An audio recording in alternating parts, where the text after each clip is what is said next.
All right, well, welcome everybody to the Business of Speaking show. I am your host, Tim McDonald, and I am here today with a friend of mine, Tracy Samantha Schmidt. How are you, Tracy? Great, how are you? I'm doing wonderful. And for those of you that don't know, the Business of Speaking show is really about learning not necessarily what the speakers talk about on stage, but really their journey to the stage and what they've learned since they've been on the stage. So, with that, I always like to ask Tracy, tell us your story of how you got started speaking. Absolutely. Thank you for having me. This is an awesome resource for everyone. And I am sure I'm going to learn a lot in our conversation as well. So I am a journalist by training, and I started my career as a reporter at Time Magazine in 2006, and I was covering the rise of social media. And at the time, it was very new. Most journalists over 24 didn't know what it was. And so I just found myself kind of innovating in that space. And the biggest story I covered was the shootings of Virginia Tech. And when I covered them in 2007, Facebook was very new to people outside of college campuses. And so I ended up using Facebook to find eyewitnesses. We got exclusive eyewitnesses to the shooting. And that had never been done before in media. It was really one of the first times we saw journalists using social media to find sources. And so I ended up speaking at journalism conferences and at universities in the couple following years after that about what we did and the ethics of what we did. And I started to become known as this expert on social media at the intersection of journalism. And so it's like a very heavy start to this talk. But what ended up happening is I started teaching graduate school at DePaul here in Chicago on journalism and social media. And then people started asking me to talk to their groups about blogging, essentially. And like it was a women's networking group at a bank. I was running the editorial side of Chicago Now at the Chicago Tribune. And they said, can you come teach us a class about how to blog? And I was like, okay, I'll teach you what I know. It was like October 2010. And by the end, all 20 women who were like super successful executive women were like, this is amazing. Can you come back? And I was like, what did I just tell you? Like, I thought everybody knew this. But like, Tim, people didn't know this. Like, we were early adopters, but most people were like, what is this weird world, right?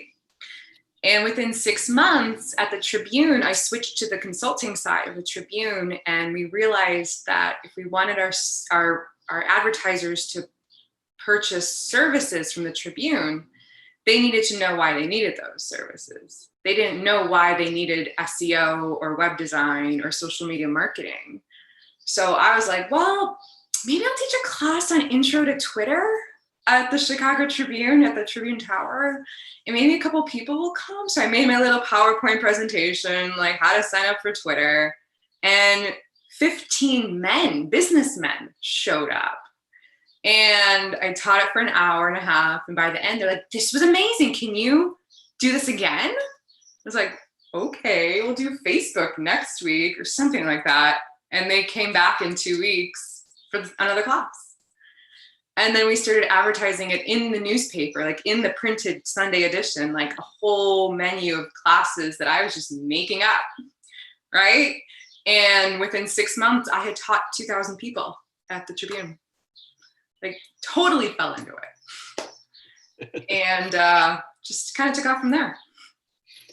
And so, as you look at those early days and like just how you kind of stumbled into it, how has that kind of evolved into what you talk about today? I mean, it sounds very funny that we're talking about like just even signing up for Twitter, right? Or signing up for Facebook, because now it's like almost everybody is on those platforms. And it's so, how has that really changed, what you share and talk about with people? Yeah, that's a really, really good question. It's changed a lot because in the beginning, 10 years ago, everybody was like, well, how do we use these tools, right?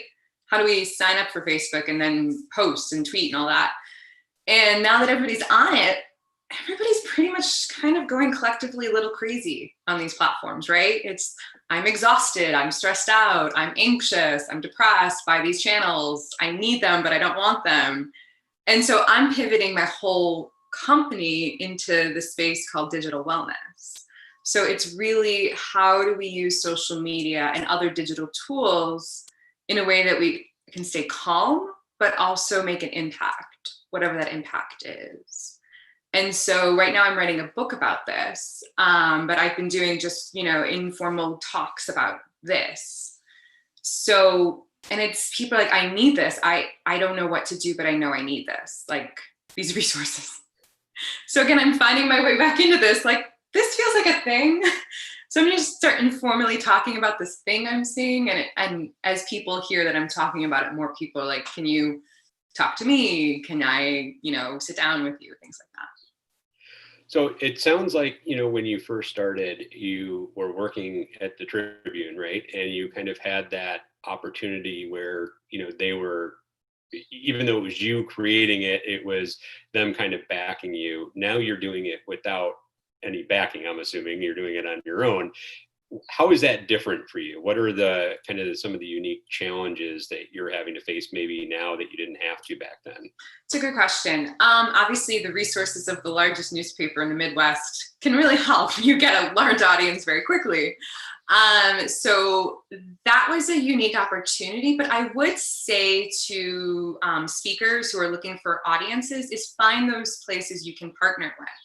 Like, you have an expertise that, a corporation wants to share because it shows that they're in that space or knowledgeable of that space.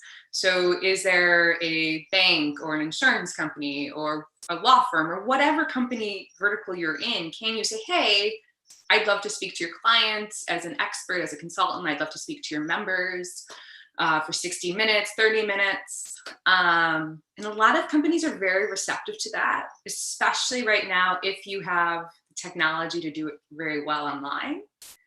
And like we were talking offline about this earlier.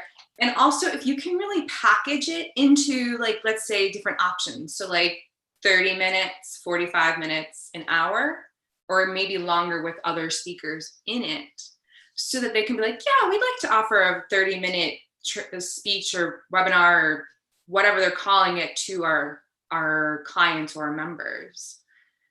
It's like really thinking about, how do you take your speech or your presentation and you package it into a product that people can either sign on for and or purchase for their audiences. And so is that like the different types of, because traditionally we all think of speaking, maybe not in the last 3 months, but before then, about getting up in front of people, whether that be on a stage or in a conference room or, or if you're doing a workshop. How has that really evolved, and or was doing virtual kind of components always part of your business model? Interestingly, it wasn't, because I have traditionally taught technology largely, like literally how to use a platform.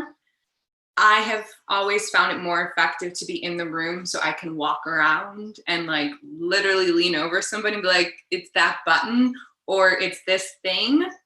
The audiences I worked with in the past were much older. So at the Tribune, especially, they were in their 60s, 70s, and even 80s. So you really had to be with them in person. And now, because I've switched topics, my audiences are much younger, probably in their 30s and 40s, and they are tech savvy. And we're talking more about ideas versus how do you use the platforms themselves. So I think this will transition well to virtual.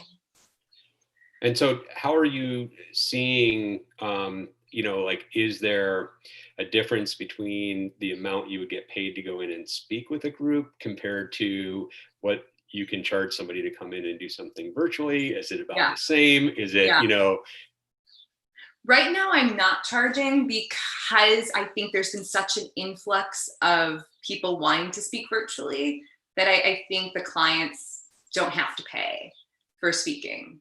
But where I've always made the majority of my own money, both for the Tribune and Crane later and myself, is in the one-on-one consulting after. So the speaking is more of a marketing tool.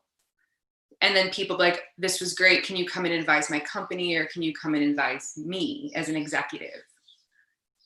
Yeah. No, I think that's a great distinction, is that, the business of speaking doesn't have to be that the money is being generated from the speaking, as long as it's generating money for the business somewhere else. Yeah. And you bring up a very good point, that's how you use it. You and are actually looking for those, free opportunities. And so when you are out looking for some of those opportunities, I know you mentioned it, like focusing on the verticals. How is it that you know who it is to reach out to within those organizations? Honestly, because I had the privilege of speaking to so many audiences for so many years through the media, people know to come to me to say, hey, we're looking to do a session on X. Can you, or do you know someone to talk about it? For a couple of years, so I run a company called Socially Authentic. And for a couple of years, I had a weekly newsletter called a Sunday Night Memo. And the newsletter outlined the social media news and trends people needed to know for the business week ahead. Like Instagram rolled out stories. What does this mean for your brand or yourself? And every week I would always get a reply like, this is amazing. I am overwhelmed though. Can you help me? Can you come speak to my organization, or can I hire you to help me think this through? And so the newsletter really led into more people being like, Tracy's an expert on this topic. Can we hire her, bring her in to speak or consult? I would also say that in terms of speaking, one very lucrative area is designing training programs for corporations. So a lot of what I did for a few years was designing social media training programs to teach the employees of an organization how to use social media in alignment with the brand itself, right? And because those training programs were customized to the brand guidelines and culture, it was a lot of work on my end, but ultimately they were paying me to speak. Yeah. So I'm hearing we got the marketing through newsletters and your talks. Yeah. And then we have the courses that you've done, the one-on-one consulting that you've done. So it almost seems to me like, if I was visualizing this, it's almost like this circular wheel of the marketing feeds the business feeds the marketing feeds the business, and it just keeps going around and around. Yes. And I would say in there, again, because coming from the media, a lot of journalists know me. I would get interview requests probably every month to 2 months at the height of this, around 2013 to 2015, when I was really heavily in this space. And then people would see me on TV, or they would read about an interview I did, and then they'd reach out to me. So I would say that marketing yourself and also building relationships with journalists, especially in your vertical, is huge. In your vertical or in your local community. So for somebody that isn't coming from journalism and it doesn't have, those connections and people reaching out, and I know from my experience working at HuffPost, it's why you see all the editors and reporters on like the Today Show or Good Morning America or something, is because they all like to kind of cross feed and help promote each other and bring traffic in. And but if you don't have that, right, and you don't have those relationships, what would kind of be your advice and suggestion for somebody who wants to be able to reach out to the media to let them be known for what they're talking about? Yeah, absolutely. I would say following them on Twitter is huge. So finding those journalists, following them, replying publicly to their comments or to their questions. So they just begin to see your face over time. Harrow, Help a Reporter Out, is a great tool. You can subscribe to their emails every day and see who's looking for experts in your expertise, and then jump on those as quickly as you possibly can. I'd say those are probably the two biggest ways to build journalist relationships. Journalists notoriously, and I did too when I was at Time, they don't really respond to press releases. What they do respond to is story ideas that will help them. So I remember in 2006, I was interviewing Marcos at Daily Kos about, I don't even know what it was, something about the 2006 midterms. And as we were hopping off the call, he was like, oh, by the way, you should check out what politicians are doing on MySpace. It seems like they're beginning to use it for reaching voters. I was like, what? That's cool. And so I just started digging, and it was a story idea. And he didn't have to do that, right? But it made me remember him if I ever, wanted to interview him again as well. So it was helpful. And I mean, now that you're not in journalism, Yeah. how have you found, you know, really maintaining and building those relationships, not just with people in journalism, but with people you've worked with in the past? What's kind of worked for you as far as helping maintain those relationships that you built years ago and still having them as part of your community? Yeah, absolutely. Good question. I would say social media, right? Like we're Facebook friends, we see each other's posts, like just being able to check in on people like, hey, loved your article or saw you speak, great job. Let's like catch up over Zoom coffee for 30 minutes at some point. It's just these like, we call them like, I don't know, I hate that word like touches. I don't want to touch stuff like that feels too brand like, but just reaching out to a human being and being like, hey, it's great to see you're doing well. Or how can I support you? Those are huge. And is there a formula or a method that you use to kind of keep track of all this? Or is it just like all in your mind and you just, when you see people, it just triggers it? Yeah, that's a really good question. I briefly tried a CRM in like 2015 and I would like get a weekend and then I'd have like 20 reminders to reach out to people. I'm like, this is not working. It's just, I think whatever works with your personality. So. No, I like that. You remind me, one of my early jobs when I was a lot younger, I was working in a sign company, and my boss would always come back in and have to look. This is like before like internet was even like in use. We just were starting to use computers, but he would come back in and he'd ask something, and I just pop off the answer to it. He goes, "How do you remember that?" And I'm like, "I don't know. I just do." And he goes, "Remember when you get older, your memory's not going to be as good." And now I know exactly what he meant when he said that to me then. Yeah. So, not trying to cast a shadow on your methods. Yeah. Just something to keep in mind that I had to learn as I got a little bit older. So, but how are you? I mean, what's the best way? Or the feeling that you get, I think, when you have that opportunity to be working with people. I think that's the one thing that I we always hear like how people just like making a connection and knowing that they help somebody. But can you explain like what that you and how it makes you feel and how it helps drive and what you do? I think my internet cut in and out. Did you say what it like what it feels like to be able to help people? Yeah, and to see their reaction and yeah. be able Yeah, absolutely. I think I'm cutting out. that engagement with them. Am I still there? The screen kind of went fuzzy. Yes. Okay, cool. Sorry. No, I'm cool. Okay. It's an incredible feeling. I have to admit, at times it's kind of it was an ego trip. If you're in front of a room of 100 people and they're all looking at you like you are the expert and you are going to save whatever they need help saving, it can go to your head.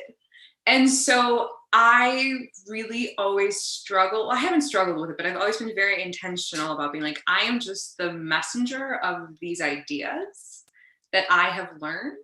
So if I know that this is a helpful way to think about your online presence, I'm just sharing the tools. And I think that also makes me a more effective speaker because you can always tell when somebody is more focusing on themselves versus just trying to help you. Am I still there? I love that. Okay. So one like last question I have is like looking at all the experience that you've had now and what if you were to go back and change like anything or tell your earlier self when you first started speaking, something that you've learned along the way, what would that be? Yeah, I would say go with your gut a lot sooner. I kept waiting for permission to make this move into digital wellness and into talking about mental health and social media. I've been thinking about this for 8 years. I should have probably done this about 6 years ago, you know, and I would have done a lot more that I wanted to really do. So if you have this idea and it's a little crazy, but you know it's right because you vetted it and you've talked to your friends who you trust, then I would say just go with it and make that bigger leap. You'll probably be surprised at how quickly it resonates with other people. That's great advice. Thank you so much. And where can people find you and get in touch with you? Yeah, sure. My website is sociallyauthentic.com. So they can just find my email on that website, Tracy Samantha at Socially Authentic, and then my social media links on there as well. Well, thank you so much. And for everybody watching, thank you for tuning in. And one thing that I do at the end of each show is I turn off the YouTube broadcast, but I stay on with Tracy and I ask her one question. And we actually share all the answers to those only via our email list. So if you head over to speaking.business and join the community and sign up for our email list over there, you will be able to hear the question and get the answer that Tracy shares along with all of our other guests. So thank